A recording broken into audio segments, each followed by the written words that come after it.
Hofstede's cultural dimensions theory is a way to understand different cultures. It helps explain why people from different countries act the way they do.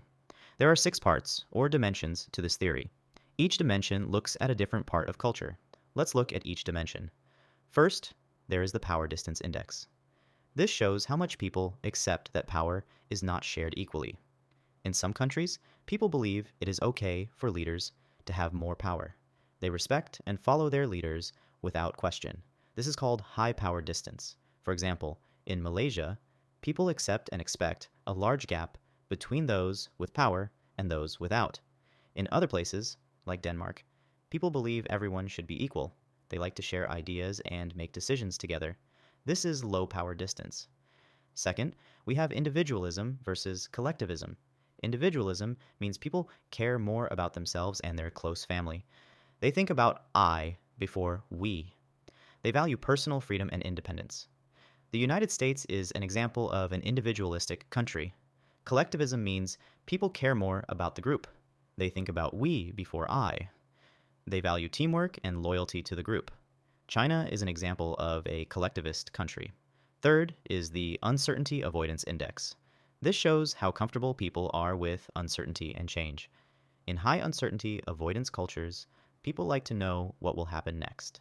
They prefer rules and plans to avoid surprises. Greece is an example of a country with high uncertainty avoidance.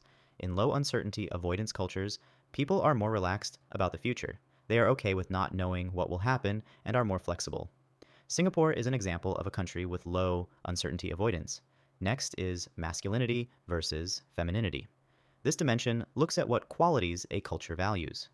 Masculine cultures value competition, achievement, and success. They think being strong and assertive is important. Japan is an example of a masculine culture. Feminine cultures value caring for others, quality of life, and cooperation. They think being kind and modest is important. Sweden is an example of a feminine culture.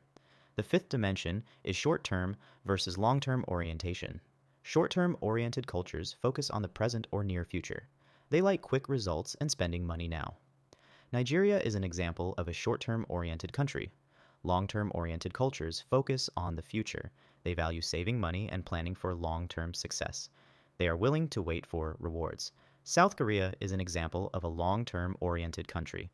Finally, there is restraint versus indulgence. Indulgent cultures allow people to enjoy life and have fun. They believe it is good to satisfy desires and have freedom in spending money and time. Mexico is an example of an indulgent country. Restrained cultures control their desires and follow strict social rules. They focus on saving money and being practical. Russia is an example of a restrained country.